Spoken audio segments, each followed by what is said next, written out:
Baby born at 18 weeks. When the mother put him in her chest, she was shocked.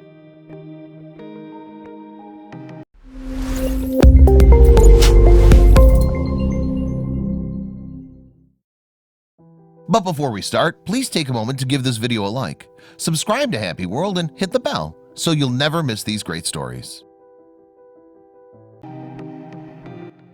At 18 weeks of age, the majority of babies are only beginning to show signs of development, so they're only about the size of a prune in length, measuring approximately 2 inches from the top of the head to the rump. This indicates that they're not yet ready to be born, and if they do come out, it'll only be a sign of impending doom. Unfortunately, it was around this time period that one baby Jackson Wright was born. Sadly, this was the case around this time. One baby Jackson was born prematurely, and when his mother took his tiny, delicate body in her arms, she was taken aback by what she saw next. Charity and Tanner awoke in the middle of the night, terrified that something terrible had happened to her. She was beginning to have contractions, which were becoming more frequent and painful as the days went on, and her heart sank as she realized that her baby had been born prematurely. However, he would be born far too soon for her to be able to save him. The 30-year-old married mother of 2 awoke her husband Matt in the middle of the night and told him she needed to get to the hospital right away. The parents didn't have anyone who could come over on such short notice to watch their sleeping children, so they turned to friends and family despite still being in the hospital. Matt awakened 8-year-old Ryan and his 5-year-old sister Kaylee in their jammies and rushed them into the car as quickly as possible. They were now speeding to the hospital. Between painful contractions and nauseating vomiting in March 2015, the series of events that had led them to this unanticipated and unplanned moment flashed through Charity's mind. To help their children grasp what was going on, the parents had given them a gift package filled with baby socks, swaddling blankets, and an ultrasound photo framed with the instructions to identify what the item represented, which happened only 2 months previously. In a video filmed by Charity, Ryan described the incident as baby stuff. "Are you expecting a child?" he queried, a grin on his face and his brows arched in anticipation. After a month, she started bleeding non-stop for the better part of an hour, and it was just getting bigger and heavier as the days passed. Charity revealed in an exclusive phone interview with Life Listen News that she was diagnosed with placenta previa, a pregnancy problem in which her baby's placenta had joined the wrong placenta. Her cervix is obstructed by a spot in her uterus. Doctors decided that Charity had a healthy pregnancy though. In many circumstances, the issue would cure on its own, but in the worst-case scenario, an emergency cesarean operation would be required once the baby had reached at least 24 weeks of gestation. At that point, the infant has a good chance of surviving. The bleeding, on the other hand, occurred suddenly. Jackson's little fingers, eyes, ears, nose, and mouth were all fully developed, as were his other body parts, including his teeth, according to her. During a visit to her obstetrics clinic, Charity was informed by a doctor she had never met before that one option for stopping the bleeding would be to sedate him. He told her that they had seen this type of thing before and that she could either keep bleeding and risk having something bad happen to her, or she could choose to stop the bleeding. Charity remembers being taken aback by how casually the idea of killing her child was put to her. That isn't even an option for her husband and her. There was nothing wrong with this little one. He was a model of perfection, flawlessly and exquisitely shaped in every way, the woman declared, and she was going to do everything in her power to keep him alive. Charity recalled thinking at the time that abortion was simply not a decision she felt she had the right to make for herself, because it had its own life, its own beating heart, and it was alive and possessed that right. She explained that in the years leading up to the birth of this child, Charity and Matt had a strong desire to have a young boy who would bring something special to their family.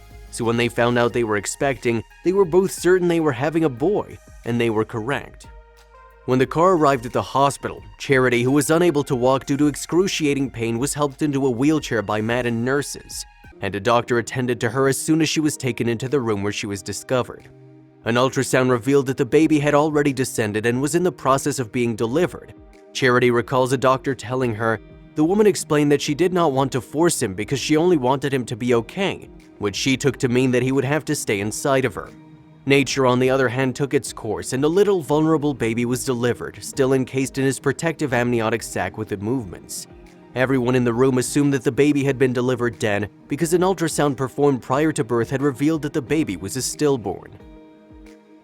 A nurse had only just detected the presence of a heartbeat after the birth, so she removed the remnants and opened the amniotic sac, allowing the baby to be seen for the first time. She asked if Charity and Matt were interested in seeing the body they claimed to have seen, and the parents were overcome with grief as they gazed down at their tiny baby's perfectly formed body.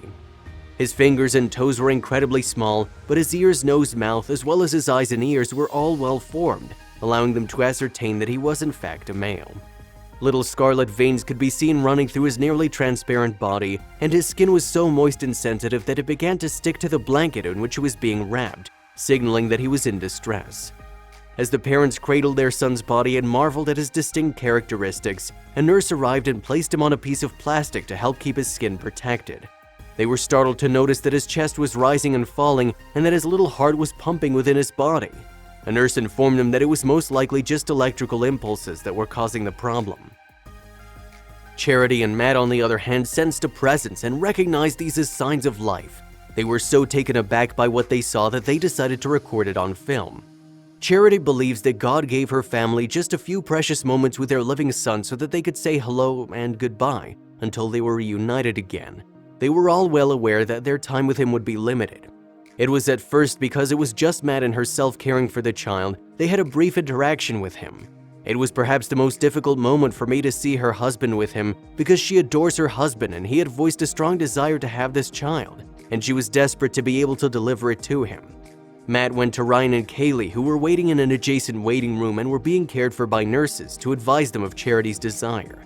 They were informed that the kid had been born and that he arrived too soon to survive for long.